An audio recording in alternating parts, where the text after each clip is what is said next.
Olá, a paz do Senhor Jesus. No vídeo de hoje da série Cheios do Espírito Santo, nós iremos aprender com a história de Naamã 3 ensinos práticos. Acompanhe comigo aquilo que o Espírito Santo de Deus tem para falar ao seu coração. Nesse vídeo eu já quero iniciar trazendo um breve resumo da história de Naamã e depois vou ler alguns versículos que vai nos trazer o fundamento desses 3 ensinos que a história de Naamã tem para nos ensinar. A Bíblia nos traz aqui em 2 Reis, capítulo de número 5, que Naamã ele era o chefe do exército do rei da Assíria. E a Assíria, para que nós possamos melhor contextualizar e saber o melhor momento que essa história estava se inserida, a Síria, nesse caso aqui, nessa situação, ela estava em confronto com Israel. Era um povo, uma nação inimiga do povo de Israel. Na época do reinado de Salomão, a Síria pagava tributos ao rei Davi. Porém, após a morte do rei Salomão, o povo de Israel se dividiu no reino do norte e no reino do sul. Em que o reino do norte, composto por 10 tribos, e o reino do sul, composto apenas por 2 tribos, que eram Judá e Benjamim. Então, após essa divisão do reino do povo de Israel, então a Síria se torna independente do povo de Israel. Então, naquela época, as nações, elas brigavam por quem teria o domínio, uma nação sobre a outra. E nessa situação, em que, após a morte de Davi, a Síria, ela torna-se independente, ou seja, não estava pagando mais tributos ao povo de Israel. E essa é a situação em que essa história se introduz. Então, Naamã era o chefe do exército do povo da Síria, do rei da Síria. E a palavra de Deus vai nos trazer que as vitórias que Naamã tinha proporcionado à Síria eram, sim, permissão do Senhor. Então, nesse conflito, a Bíblia vai nos dizer que após essas intrigas entre o povo, eles pegam então uma serva, uma menina, uma moça cativa do povo de Israel, que Naamã leva cativa, que vai servir então a sua mulher. E essa jovem, ela vai dar então o testemunho diante de Naamã, porque apesar de Naamã ser um homem de grande renome naquela época, e chefe do exército da guarda do povo da Síria, ele era leproso. Então, apesar de toda essa honra que ele tinha, ele era leproso. Então essa jovem vai trazer o testemunho que ela sim conhecia um profeta em Israel que poderia curar Naamã da sua lepra. E Naamã então, ele confia, acredita na palavra dessa jovem e vai até o rei da Síria, Ben-Hadad. E então ele junta a sua tropa e vai então até o rei de Israel com a recomendação do rei da Síria. Então ali o rei de Israel, ele rasga suas vestes e diz a Naamã: sou eu por acaso Deus para curar este homem? Mas então o profeta Eliseu, ao ouvir essa história, falou para o rei: mande-o a mim, e ele saberá que há sim profeta em Israel. Então Naamã vai com sua comitiva até o profeta Eliseu. E Eliseu apenas envia um mensageiro a Naamã e manda ele mergulhar 7 vezes no Rio Jordão. E Naamã se indignou muito, porque ele então porque não olhou com um olhar no sentido que a cura não estava em si, naquele rio, no Rio Jordão, mas sim no fato de obedecer e sim no milagre que Deus iria proporcionar. Ele até questiona, não são os rios lá da Síria, rios Abana e Farfa, mais claros e puros do que o Rio Jordão, com essas águas turvas? Mas então os seus servos vão falar para Naamã.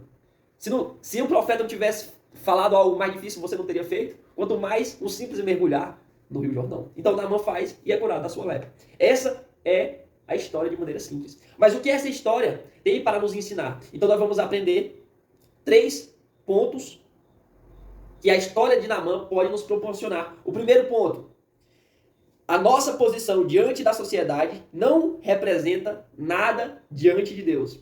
Vamos ler aqui em 2 Reis, capítulo de número 5, versículo de número 1, que diz assim: Naamã, comandante do exército do rei da Síria, era muito respeitado e honrado pelo seu senhor, pois por meio dele o Senhor, o Senhor dera vitória à Síria.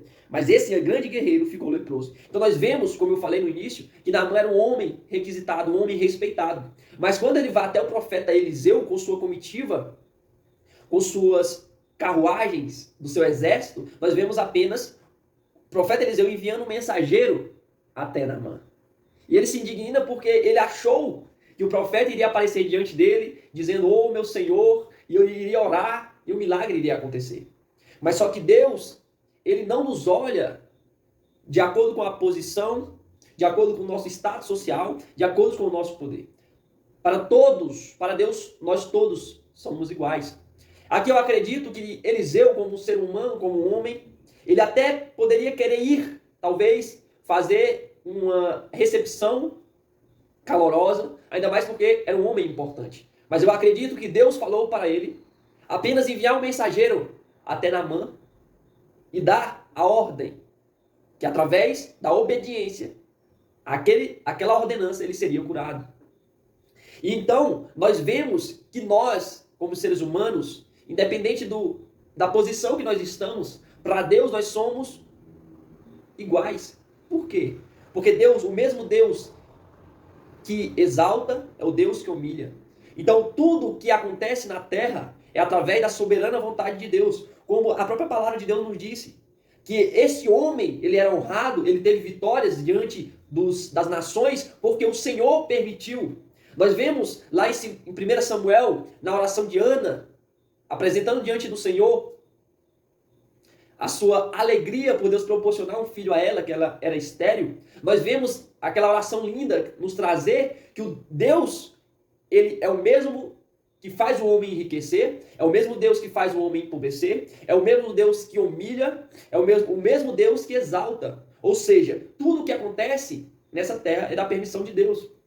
Se uma pessoa é mais bem sucedida do que a outra, se ela tem um status social para que a sociedade maior que outras pessoas, é porque Deus permitiu. Mas o que nós vemos na nossa sociedade são essas pessoas querendo humilhar aquelas pessoas que talvez não têm a mesma condição que ela.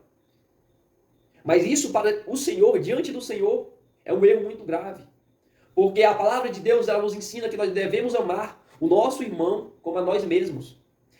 Esse homem, chefe do exército da guarda, ele esperaria que o profeta, como representante de Deus, iria o receber de maneira calorosa. Mas Deus, ele quebra paradigmas para entender, para que o homem possa entender que Deus, tudo o que acontece nessa terra é da permissão de Deus. Seja exaltar, seja humilhar. Então esse é o primeiro ponto que nós podemos aprender com a história de Naamã. O segundo ponto, que aquela menina nos traz, aquela jovenzinha que foi levada cativa como serva, como escrava.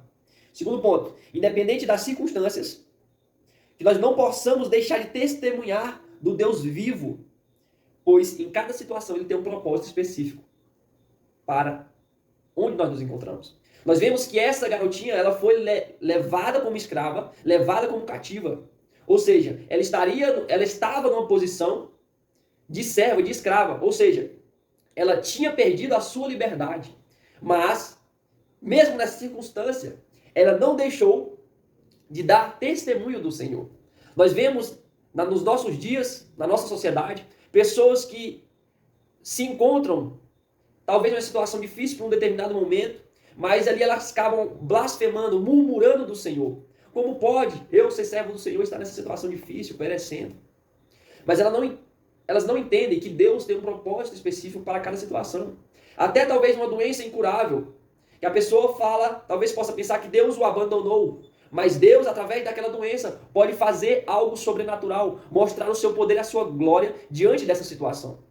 E a situação talvez que você esteja passando de um momento de dificuldade, talvez seja por um propósito específico, por um plano maior de Deus. Essa jovenzinha, ela talvez podia murmurar, mas ela deu testemunho de Deus diante dessa situação. E nós vemos um milagre que aconteceu na vida de um homem. E quem sabe, a Bíblia não nos traz esse detalhe, mas quem sabe após essa cura, esse milagre, talvez essa jovem foi liberta, foi levada de volta à sua terra, teve novamente a sua liberdade com o seu povo. E Deus, ele trabalha dessa forma. Aquilo que para o homem pode parecer loucura, Deus faz trazer um propósito muito maior diante daquela situação. Deus traz um propósito muito maior diante daquela situação. Porque os nossos olhos estão limitados no hoje. Só Deus sabe o futuro. Só Deus sabe o amanhã. E nós possamos refletir. E talvez a situação que nós nos encontramos seja algo para assim, glorificar e exaltar o nome do Senhor. Nada, a Bíblia nos diz que nada nessa terra acontece sem a permissão de Deus. Seja o cair de uma folha de uma árvore, não acontece sem a permissão de Deus. Então, observe o que está acontecendo à sua volta. E em vez de murmurar contra o Senhor, glorifique e exalte ao Senhor. Porque assim você terá, mesmo numa situação difícil, o conforto e a presença do Espírito Santo de Deus na sua vida. Vamos lá. Terceiro ponto. A ação de Deus não pode ser compreendida pelo homem. Olha o que o profeta fala para Naamã. Vá ao Jordão e mergulhe 7 vezes no Jordão. Se nós formos olhar racionalmente, talvez um médico olhar para essa situação, o que ele iria falar? Impossível. Isso é um conto de fada. Mas a Bíblia, a palavra de Deus, ela é infalível, ela é verdadeira. Tudo que está aqui foi guiado e trazido pelo Espírito Santo de Deus. E tem algo para nos ensinar. E aqui o que nós possamos fazer é crer e ter a fé naquilo que Deus quer nos ensinar. E aqui, sim, é algo literal, é algo que aconteceu. E o que eu queria trazer nesse vídeo, nesse terceiro ponto, é que o ensino da palavra de Deus, ele não se dá, a gente não olha com um olhar apenas racional. Sim, existe a parte racional, mas o verdadeiro significado para que nós possamos entender é o sentido espiritual. Um exemplo clássico. Se nós formos olhar para o que Jesus Cristo fez por nós na cruz do Calvário, nós iremos olhar de maneira racional e não entender. Por quê? Como pode o próprio Deus dar a sua vida por mim e por você, para me resgatar do pecado? Nisso está o mistério da glória de Deus. Assim como foi Naamã, ele tinha uma lepra, que pode representar o pecado na nossa vida. E a única coisa que pode nos curar do pecado é o sangue do Cordeiro, é o sangue do nosso Senhor e Salvador Jesus Cristo, que foi derramado na cruz do Calvário. Mas você pode me fazer a pergunta, como eu posso entender isso? As coisas espirituais são discernidas espiritualmente. E para você entender esse mistério da glória de Deus, do plano salvífico de Deus, você tem que conhecer Jesus Cristo. E foi o que mudou a minha história. E foi o que mudou a minha vida. Talvez eu não poderia compreender, ou não compreendia de maneira plena o que significava a morte de Jesus Cristo na cruz do Calvário. Assim como as águas do Jordão, em que Naamã mergulhou, ele não entendia. Mas após ele mergulhar, ele viu a soberania, o milagre de Deus acontecer na sua vida. E o que eu quero trazer para você nesse vídeo, que talvez você não possa entender o real significado da morte de Jesus Cristo na cruz do Calvário, mas eu quero te incentivar, assim como eu fui alcançado pelo amor de Deus, para que você também possa ser alcançado. Que você busque conhecer o Senhor Jesus. Se você converse, se ajoelhe no pé da sua cama, onde for, e fala, Deus, Jesus, eu quero te conhecer. Que você verá, você compreenderá a glória de Deus, mas não apenas entenderá o plano salvífico de Deus, como sua vida será transformada, assim como foi a minha vida, assim como a vida de Naamã, que teve a sua lepra purificada ao mergulhar, ao obedecer o mandamento, a obedecer o que Deus determinou em sua vida, ele teve sua vida transformada. Assim somos eu e você. A partir do momento que nós mergulhamos no entendimento do que significa a morte e a ressurreição de Jesus Cristo, nossa vida é transformada. E nós somos purificados e lavados do nosso pecado. Aquilo que nos acusava não pode nos acusar mais, porque os nossos pecados foram perdoados. E hoje nós estamos purificados e lavados pelo sangue do Cordeiro. Eu espero que essa palavra tenha alcançado o seu coração, que você possa meditar, que você possa buscar entender aquilo que Jesus Cristo quer falar ao seu coração. E que a graça e o amor de nosso Senhor Jesus Cristo seja por todos nós.